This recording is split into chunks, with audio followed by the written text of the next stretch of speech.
In the name of Allah, the most beneficent and the most kind to all of us. Assalamu alaikum. Students, this is Sir Naseem Zulfikar, and today in first year English lecture, I am going to discuss about the multiple choice questions of play The Count's Revenge. तो जैसे कि students आप जानते हैं कि 2021 के जो exams होंगे फर्स्ट ईयर के और सेकेंड ईयर के, उनमें 50% जो है वो MCQs आस्क किए जाएंगे। तो इसलिए अब मैंने ये प्लान बनाया है कि मैं तमाम ही चैप्टर्स के इंग्लिश के और केमिस्ट्री के MCQs को जो है वो चैप्टर वाइज अपलोड करूँगा। ठीक है। सो फर्स्ट इंग्लिश में जो हमारे पास 2 1 प्लेस की बुक है, उसमें आप जानते हैं कि 2 प्लेस हमारे पास हैं। First is the counts revenge and the second is progress. तो प्रोग्रेस चूँकि स्मार्ट सिलेबस के अंदर इंक्लूड नहीं है, तो इस तरह से हमें जो तैयारी करनी होगी वो द काउंट्स रिवेंज की करनी होगी, जो J.H. वॉल्श का लिखा हुआ एक प्ले है। तो आज हम इसी के उन MCQs को डिस्कस करने वाले हैं जो लास्ट 10 ईयर्स के अंदर एग्ज़ाम्स में आस्क किए गए हैं। ठीक है, जो कि ज़्यादा इंपॉर्टेंट हैं, तो उनकी प्रिपरेशन जो है वो सही से आपके पास होनी चाहिए।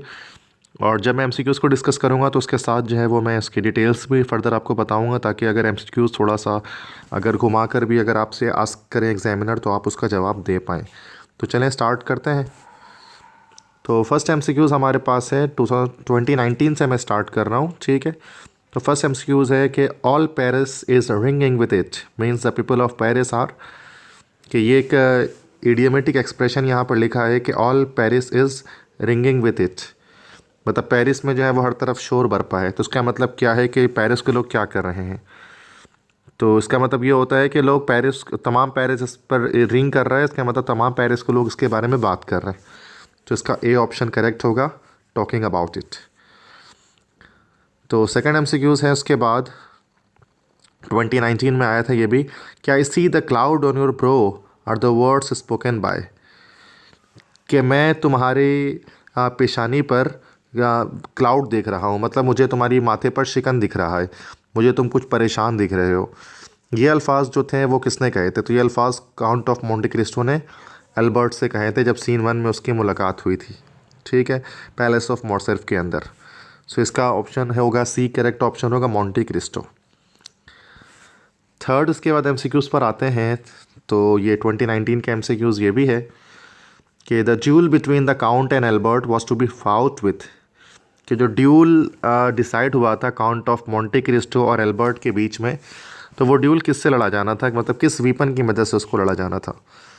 तो स्पेयर्स, सॉर्ड्स, पिस्टल, राइफल्स। तो अगर आपने ये नॉवेल पढ़ा है तो आप जानते हैं कि इसके लिए जो है वो इसमें सी ऑप्शन करेक्ट है, पिस्टल से उस ड्यूल को लड़ा जाना था। अच्छा, इससे पहले कि आप इस MCQs को आगे बढ़ें, प्रिपरेशन करें इसकी, तो मैं ये आपसे कहता हूँ कि पहले जो लेक्चर्स हैं इसके, जो लेक्चर मैंने अपलोड किया है द काउंट्स रिवेंज का सीन 1, सीन 2, सीन 3, उसकी डिस्क्रिप्शन पहले आप और जो है वो उस लेक्चर को लाजमी देखें। उसके लिंक जो है वो मैंने डिस्क्रिप्शन पर डाल दिया है।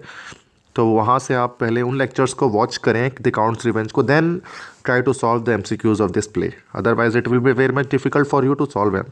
ठीक है, क्योंकि यहाँ पर मैं कंप्लीट स्टोरी आपको नहीं बताऊँगा, जस्ट मैं MCQs के बारे में आपको गाइड कर रहा हूँ। फोर्थ MCQs है, ये भी 2019 में आया था कि the counts revenge ends in the death of, कि काउंट्स रिवेंज जो प्ले है वो ख़त्म होता है किसकी मौत के साथ। तो आप जानते हैं कि at the end of the scene जो काउंट ऑफ मोर्सेल्फ है उसकी मौत हो जाती है। तो बी ऑप्शन करेक्ट होगा। फिफ्थ MCQs है 2017 2018 दोनों में आया, ईयर में आया कराची बोर्ड में, कि द काउंट्स रिवेंज रिप्रेजेंट्स, कि काउंट रिवेंज जो प्ले है वो किस चीज़ की नुमाइंदगी करता है, किस चीज़ को बताता है। French society, German society, Turkish society, Arabian society. चूँकि आप जानते हैं कि जो काउंट्स रिवेंज के प्ले है इसका पूरा सीन पेरिस के अंदर रखा गया है, और Paris is actually A city of France. तो ये एक फ्रेंच सोसाइटी के बारे में हमें बता रहा होता है द काउंट्स रिवेंज, मतलब फ्रांस की प्रेमिसेस में इस प्ले को लिखा गया है। सिक्स्थ MCQs है 2012 में 2018 में आया ये कराची बोर्ड में, to throw one's gloves on someone's face means to, मतलब कि ग्लव्स को फेंकना किसी के चेहरे पर। ये एक ईडियम है इंग्लिश लैंग्वेज का। तो इसके मतलब क्या होते हैं? तो इसका मतलब होता है किसी को ड्यूल की चैलेंज करना। तो बी ऑप्शन करेक्ट होगा, challenge someone for a dual. अगर आप किसी को ड्यूल की चैलेंज करते हैं तो you are throwing your glove on someone's face, किसी के चेहरे पर आप अपना ग्लव मारते हैं। तो ये एक मुहावरा है अंग्रेज़ी का जिसके मतलब होते हैं किसी को ड्यूल की चैलेंज करना। सेवन्थ MCQs है 2017 में आया ये कि when two man decide to fight for honour sake it is called a dash. जब दो मर्द फैसला करते हैं कि इज़्ज़त की खातिर वो लड़ाई करें एक दूसरे के साथ, तो उसको क्या कहा जाता है? तो इसको हम लोग ड्यूल कहते हैं। डी ऑप्शन ड्यूल है, जो कि एल्बर्ट और काउंट ऑफ मोंटे क्रिस्टो के बीच में जो है वो लड़ी गई। या लड़ाई मतलब लड़ी तो नहीं गई थी, मतलब प्लान हुआ था कि वो उसको लड़ेंगे, ठीक है। एट द एंड जो है वो नहीं लड़ पाए। इस ड्यूल के बारे में फ़र्दर कंप्लीट डिटेल आपको जो है वो लेक्चर के अंदर आपको मिल जाएगी, वहाँ पर आप उसको वॉच कर लीजिएगा। 8th MCQs है 2017 का कि विलेन मीन्स, विलेन के क्या मतलब होते हैं? तो विलन तो आप जानते हैं एक बुरा शख्स, एक नेगेटिव रोल, एक नेगेटिव कैरेक्टर किसी भी प्ले के अंदर वो विलन होता है। एंटागोनिस्ट भी उसको हम कहते हैं। सो एंटागोनिस्ट इसका कौन है भाई? तो Ferdinand Mondego the counts revenge का है। विलन के मतलब क्या होते हैं? C option, a very wicked man, एक बहुत बदमाश शख्स जो बुरे काम करता है वो विलन कहलाता है। 9th MCQs है 2017 में आया ये कि his safety will be purchase by the death of N honourable man और द वर्ड्स ऑफ, कि जो वर्ड्स हैं कि उसकी हिफाजत जो है वो ख़रीदी जाएगी एक इज़्ज़तदार शख्स की मौत से। ठीक, इसके अल्फाज हैं। तो ये आप जानते हैं सीन 3 में जो है वो पैलेस ऑफ मोर्टसरफ के अंदर जब एल्बर्ट ड्यूल लड़ने गया हुआ था काउंट ऑफ मोंटे क्रिस्टो से, तो उसका बाप, एल्बर्ट का बाप द काउंट ऑफ मोर्टसरफ बहुत परेशान था कि आया कि इसके बेटे की मौत हो जाएगी, वो मर जाएगा। तो जो काउंटेस ऑफ मोर्टसरफ उन्होंने कहा था कि नहीं, वो नहीं मरेगा, क्योंकि उसकी सेफ्टी जो है वो, उसकी सेफ्टी किस वजह से होगी? एक इज़्ज़तदार शख्स मतलब काउंट ऑफ मोंटे क्रिस्टो अपनी जान देकर अल्बर्ट की जान को बचाएगा, जो कि सीन 2 के अंदर उनके बीच में तय पाया जाता। तो इसका ऑप्शन क्या हो गया हमारे पास सही? द काउंटेस ऑफ मोर्टसरफ टी, चूँकि उन्होंने ये किससे कहा था? लिसनर कौन था? Listener was the count of Morcerf. 10th MCQs है 2014-2016 में आया au revoir means, au revoir के क्या मतलब होते हैं? तो au revoir is a French word. Au revoir के मतलब होते हैं गुड बाय, जब रुखसत होते हैं ना, तो फिर फ्रेंच में कहा जाता है ऑ रिवायर। 11th MCQs है 2016 का कि the count of Morcerf surrendered the fortress of Yanina to the dash, कि जब count of Morcerf French army में कैप्टन थे तो उन्होंने यनीना के किले को सरेंडर कर दिया था। किसके हाथों सरेंडर किया था? ये भी आप जानते हैं, प्ले अगर आपने पढ़ा है तो, टर्किश फ़ौजों के हाथों, टर्क्स के हाथों उन्होंने इसको सरेंडर कर दिया था। 12th MCQs है 2015 का कि the count of Monte Christo was originally a dash. The count of Monte Christo पहले क्या थे? तो the count of Monte Christo was originally a dash. तो अगर आपने प्ले को पढ़ा है तो आप जानते हैं कि the count of Monte Christo originally एक सेलर थे। तो he was actually a seller, वो एक मल्लाह थे, मतलब पानी के जहाज़ चलाने वाले थे, the count of Monte Christo at the start. बाद में वो काउंट बने। MCQs नंबर 13 है 2015 में आया कि the duel was to take place in dash. जो ड्यूल था उसको कहाँ पर टेक प्लेस होना था, कहाँ पर सर अंजाम दिया जाना था? एल्बर्ट और काउंट ऑफ मोंटे क्रिस्टो के बीच जो ड्यूल था, तो ये आप जानते हैं कि पेरिस के अंदर जंगलात थे बॉयस स्टेवेंसनेस। तो बॉयस स्टेवेंसनेस के अंदर इस ड्यूल को होना था। ए ऑप्शन है Champs Elysees. Champs Elysees was actually the residence of the count of Monte Cristo. B option is Rudolfelder. It is the place where the palace of Morcerf was situated, where the count and the countess of Morcerf and Albert lived. D option is Normandy. Normandy is the place where the Count of Monte Cristo was when the play starts. 14th MCQs है 2015 में आया कि 14 years is a large slice from a man's life. These words are spoken by, कि 14 साल एक हिस्सा होता है एक इंसान की ज़िंदगी का। ये किसने कहा था अल्फाज? तो ये आप जानते हैं कि जब मर्सिडीज़ या द काउंटेस ऑफ मोर्टसरफ एल्बर्ट के लिए माफ़ी मांगने के लिए जब वो गई थी the count of Monte Christo के महल शॉन्ज़-एलीज़े में, तो वहाँ पर जब काउंट ऑफ मोंटे क्रिस्टो ने अपनी पूरी स्टोरी सुनाई थी उनको कि किस तरह से उनके शौहर ने जो है वो किस तरह से उनको धोखा दिया और जो है वो डंजन में फेंक दिया 14 सालों के लिए, तो वहाँ पर उन्होंने कहा था कि 14 साल एक बड़ा हिस्सा होता है इंसान की ज़िंदगी का जो उन्होंने अंडरग्राउंड डंजन में काल कोठरी में गुजारे। तो ये the count of Monte Christo के अल्फाज हैं। और लिसनर कौन है इसका? तो लिसनर जो है वो द काउंटेस ऑफ मोर्टसरफ है। 15th MCQs है 2015 में आया कि the countess of Morcerf was formally known as countess of Morcerf. तो मतलब मोर्टसरफ की नवाबजादी, इनका असल नाम क्या था, इनको पहले किस नाम से जाना जाता था, तो इनका असल नाम था Mercedes, B. So Mercedes is the correct option. 16th MCQs है 2013 2014 में आया कराची बोर्ड में कि the counts revenge is written by, so very simple, it is written by J.H. Walsh, B option is the correct one. A option में Saint John G Ervine, इन्होंने जो है वो प्रोग्रेस जो सेकंड ड्रामा है वो लिखा है। और डी ऑप्शन है अलेक्जेंडर ड्यूमा, ये एक फ्रेंच नॉवलिस्ट है जिन्होंने the count of Monte Christo novel लिखा है, जिस पर बेस करता हुआ ये प्ले द काउंट्स रिवेंज है। 17th MCQs है the counts revenge ends in the death of dash. Counts revenge की मतलब एंड में किसकी डेथ होती है, तो ये शायद इससे पहले भी MCQs आ चुका है। द काउंट ऑफ मोर्टसर्फ की डेथ होती है, B option correct one. 18th MCQs है 2014 में आया कि the count of Morcerf was a captain in the dash army. The count of Morcerf शुरू में कप्तान थे, किस आर्मी के कप्तान थे, तो आप जानते हैं फ्रेंच आर्मी के कैप्टन थे। और उन्होंने जो है वो ब्राइब लिया था, रिश्वत ली थी फोर्ट्रेस ऑफ यानीना को सरेंडर करने के लिए। 19th MCQs है 2019 में आया ये भी कि the count of Morcerf was an excellent dash. The count of Morcerf के शानदार क्या थे, स्पीकर थे, मार्क्समैन थे, प्लेयर थे, सोल्जर थे, तो वो एक एक्सेलेंट मार्क्समैन थे। मार्क्समैन मतलब कि निशानेबाज थे। द काउंट ऑफ मोर्टसर्फ का निशाना कभी नहीं चूकता था। अच्छा, यहाँ पर I think there is a mistake, तो ये क्वेश्चन होना चाहिए था count of Monte Cristo was an excellent marksman, so there should be the count of Monte Cristo. तो आई एम टेलिंग हियर कि यहाँ पर जो है वो this is not Morcerf, this should be Monte Cristo. तो Monte Cristo, the count of Monte Cristo जो थे वो एक एक्सेलेंट मार्क्समैन थे। Okay, so there is some mistakes, you have to correct it. Now 19th MCQs, उसके बाद फिर next MCQs पर आते हैं।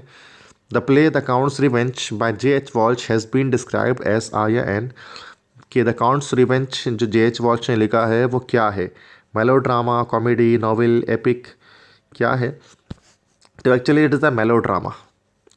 मेलो ड्रामा हम किसे कहते हैं, एक सस्पेंस ड्रामा जो होता है उसको मेलो ड्रामा कहते हैं। तो काउंट्स रिवेंज के अंदर एक सस्पेंस मौजूद था, दैट्स व्हाट इज़ कॉल्ड अ मेलो ड्रामा। कॉमेडी जिसमें हंसी मजाक होती है, और नॉवेल तो एक लॉन्ग डिटेल नॉवेल होती है। एपिक जो है वो जिसमें किसी लड़ाई वगैरह के बारे में तस्करा होता है, किसी बड़ी लड़ाई के बारे में। So it is the first option is the correct one, melodrama. 20th MCQs है 2013 में आया कि the house of the count of Monte Cristo was in dash. तो काउंट ऑफ मॉन्टे क्रिस्टो का घर जो था वो शॉन्ज़-एलिज़े में था। Champs Elysees is actually in Paris, Paris में शॉन्ज़-एलिज़े है, वहाँ पर the count of Monte Cristo ने अपना क्या महल था, घर या घर कह लें, वो मौजूद था। MCQs 21 है उसके बाद 2012 में आया कराची बोर्ड में कि the real name of the count of Monte Cristo was dash. Count of Monte Cristo का असल नाम क्या था, तो इनका असल नाम जो था वो था Edmond Dantes when he was a sailor. तो C option correct one, Edmond Dantes was the correct name of, और was the real name of the count of Monte Cristo. उसके बाद 22nd MCQs हमारे पास है 2012 में आया कि never to break bread in the house of deadly enemy is dash custom. कि कभी भी अपने जाने दुश्मन के घर से रोटी मत तोड़ो या वहाँ से कभी रोटी मत खाओ, ये किन लोगों का कॉल होता है, तो ये it is actually an Arab custom. ये अरब के लोगों का, अरबी लोगों का एक रस्म है कि वो कभी अपने जाने दुश्मन के घर से कोई रोटी का टुकड़ा नहीं खाते। तो ये अल्फाज कहे किसने थे, ये स्पीकर इसकी हैं द काउंटेस ऑफ मोर्टसर्फ, और उन्होंने एक बार एल्बर्ट को, फिर एक बार द काउंट ऑफ मोर्टसर्फ को ये जुमला कहा था कि काउंट ऑफ मॉन्टे क्रिस्टो कभी हमारे घर से कुछ खाकर नहीं जाते, चूँकि एक अरब कस्टम है कि वो कभी अपने जाने दुश्मन के घरों से कुछ भी नहीं खाते। 23rd MCQs है 2012 का कि madam I can not stay to argue, the speaker is. Madam मैं आपसे बहस नहीं कर सकता, इसके स्पीकर कौन है, इसके स्पीकर है मॉन्टे क्रिस्टो। कि जब सेकंड सीन में मर्सिडीज़ अपने बेटे की जान की भीख मांगने के लिए, एल्बर्ट की भीख मांगने के लिए वो गई थी the count of Monte Christo के पास, तो फिर उसने यही कहा था कि वो पहली गोली हवा में चलाएगा और एल्बर्ट दूसरी गोली उसे मार देगा और वो मर जाएगा। तो फिर वही मर्सिडीज़ ने कहा कि मैं ये भी नहीं चाहती हूँ कि आप मरें, चूँकि आपकी भी कोई गलती नहीं है। तो इस पर वो कोई आर्गूमेंट मज़ीद नहीं करना चाहता था, तो उसने कहा था the count of Monte Cristo ने कि मैं अब और मज़ीद बहस नहीं कर सकता इस पर। 24th MCQ है 2012 में आया कि the synonym of revenge, revenge इंतकाम, बदला, इसका मुतरादिफ क्या है, इसका सिनोनियम क्या है। तो इसका सिनोनियम होता है वेंजेंस। वेंजेंस का मतलब भी बदला ही होता है, जैसे कि रिवेंज का मतलब बदला होता है। फॉरगिवनेस मतलब माफ़ कर देना, एपोलॉजी मतलब भी माजरत, फॉरगेटफुलनेस भूल जाना। तो वेंजेंस और रिवेंज ये दोनों सिनोनियम्स हैं। 25th MCQ है 2011 में आया था कि at the end of the scene 2 the count of Monte Cristo did what thing, कि सीन नंबर 2 के अख्ताम पर the count of Monte Cristo ने क्या काम किया था। तो अगर आप यकीनन अगर आपने सीन 2 पढ़ा है तो एट द एंड उसने क्या किया था, उसने अपना विल, अपनी वसीयत तैयार की थी। ही प्रिपेयर्ड हिज विल, और उसके अंदर उसने 2 साइन करवाए थे, एक मोरेल से करवाया था और एक बर्टूशियो से कराया था। 26th है MCQs 2010 2011 में आया कराची बोर्ड में कि the count of Monte Christo spend 14 years of his life in, कि 14 साल तक उन्होंने ज़िंदगी कहाँ गुजारी अपनी। तो 14 साल उन्होंने एक अंडरग्राउंड डंजन, ज़ेर ज़मीन जो एक तहखाना था या जेल था, उसके अंदर 14 साल उन्होंने ज़िंदगी गुजारी अपनी। क्योंकि फर्नांड मोंडिगो, ये द काउंट ऑफ मोंटसेर्फ, उन्होंने जो है वो उसको झूठे गवाहों से साबित किया था कि जो एडमोंड डेंटिस है वो एक बोनापार्टे स्पाई है, और 14 ईयर्स तक इस तरह से सज़ा उनको दी गई थी। वैसे सज़ा तो एक लंबी उम्र कैद की ही थी, टिल डेथ सज़ा दी गई थी, लेकिन 14 ईयर्स के बाद the count of Monte Christo वहाँ से भाग निकले थे अंडरग्राउंड डंजन से। अगर आपने मूवी देखी है the count of Monte Christo की, तो उसके अंदर हमें नाम भी पता है कि वो शैट्यू डी इफ़, शैट्यू डी इफ़ के नाम से एक जो है वो डंजन था जिसमें उनको कैद किया गया था 14 ईयर्स तक। 27th MCQs है 2011 में आया कराची बोर्ड में कि weak and fearful, cruel and traitor are the qualities of dash, कि कमज़ोर और डरपोक, जालिम और बागी, ये किसकी क्वालिटीज़ हैं। ये सारी क्वालिटीज़ नेगेटिव क्वालिटीज़ यकीनन विलन की होंगे, and villain is the count of Morcerf. तो ये क्वालिटीज़ थी कि वो कमज़ोर भी थे, डरपोक भी था, जालिम भी था, बागी भी था। ये सब द काउंट ऑफ मोंटसेर्फ के ट्रेट्स हैं, ये उनकी क्वालिटीज़ हैं। 28th MCQs है in the dual Albert second was, dual जो डिसाइड किया गया था उसमें एल्बर्ट का सेकंड कौन बना था। आप जानते हैं ड्यूल के बारे में जब मैंने पढ़ाया था तो मैंने बताया था कि ड्यूल के अंदर हर एक कॉन्टेंडर का एक सेकंड होता है, जो असल में देखता है कि हर चीज़ ऑनेस्ट वे पर जो है वो एक तरह से ऑनेस्टी के साथ, रूल्स एंड रेगुलेशंस के साथ जो है वो ड्यूल परफॉर्म किया जा रहा है कि नहीं किया जा रहा, तो वो सेकंड होता है। तो हर एक कंटेंडर का अपना एक सेकंड होना चाहिए। तो एल्बर्ट का सेकंड था बुशम्प, डी ऑप्शन बुशम्प। और जो काउंट ऑफ मोंटे क्रिस्टो था दूसरा कंटेंडर, उसका जो सेकंड था वो था मोरेल, जो कि उसका दोस्त था। 29th MCQs है कि the count of Morcerf was proved by the deputies as a IN, कि जब काउंट ऑफ मोंटसेर्फ को चैम्बर ऑफ डिप्यूटीज़ में बुलाया गया तो वहाँ पर उनको क्या साबित कर दिया गया कि काउंट ऑफ मोंटसेर्फ एक ट्रेटर हैं। C option, traitor. ट्रेटर मतलब बागी हैं, बगावत करने वाले हैं, चूँकि उन्होंने एक भारी अमाउंट में रिश्वत लिया था टर्किश आर्मी से और फोर्ट्रेस ऑफ येनिनो को सरेंडर कर दिया था। लास्ट MCQs है 2009 में आया कराची बोर्ड में कि the count of Monte Cristo disgrace the family of the count of Morcerf by, कि किस तरह से काउंट ऑफ मोंटे क्रिस्टो ने काउंट ऑफ मोंटसेर्फ की फैमिली को बदनाम किया। तो डी ऑप्शन करेक्ट होगा, publishing news in the paper, कि उन्होंने क्या किया भाई, काउंट ऑफ मोंटे क्रिस्टो ने एक ख़बर शाया करना शुरू कर दी मुख्तलिफ अखबारों में कि जो काउंट ऑफ मोंटसेर्फ हैं वो एक ट्रेटर हैं, वो एक बागी हैं, और उन्होंने रिश्वत ली है टर्किश फ़ौज से, और फोर्ट्रेस ऑफ येनिनो को उन्होंने सरेंडर किया है जब वो एक कैप्टन थे फ्रेंच आर्मी में। इस तरह से क्या हुआ कि डिस्ग्रेस हुई थी फैमिली ऑफ मोंटसेर्फ या काउंट ऑफ मोंटसेर्फ की। So students, this is all about 30 MCQs which appeared in your intermediate exams, तो जो कि बहुत ज़्यादा इंपॉर्टेंट भी हैं, और जो कि 50% कोर्स MCQ से बनने वाला है, तो आपके लिए ज़रूरी है कि मैक्सिमम जितना हो सके आप MCQs की प्रैक्टिस करें। तो आप सबका शुक्रिया इसको वॉच करने का, ठीक है, लेक्चर को देखने का। अगर आप मेरे चैनल पर न्यू हैं तो सब्सक्राइब करें मेरे चैनल को, और उसके अलावा लाइक करें और शेयर करें, ज़्यादा से ज़्यादा बेल आइकॉन प्रेस कर दें ताकि जब भी कोई मेरा नया लेक्चर आए तो आपको पहले उसके बारे में इंफॉर्मेशन मिल सके। बाकी जो है वो डिस्क्रिप्शन लिस्ट के अंदर, डिस्क्रिप्शन बॉक्स के अंदर मैं जो है वो जो इसके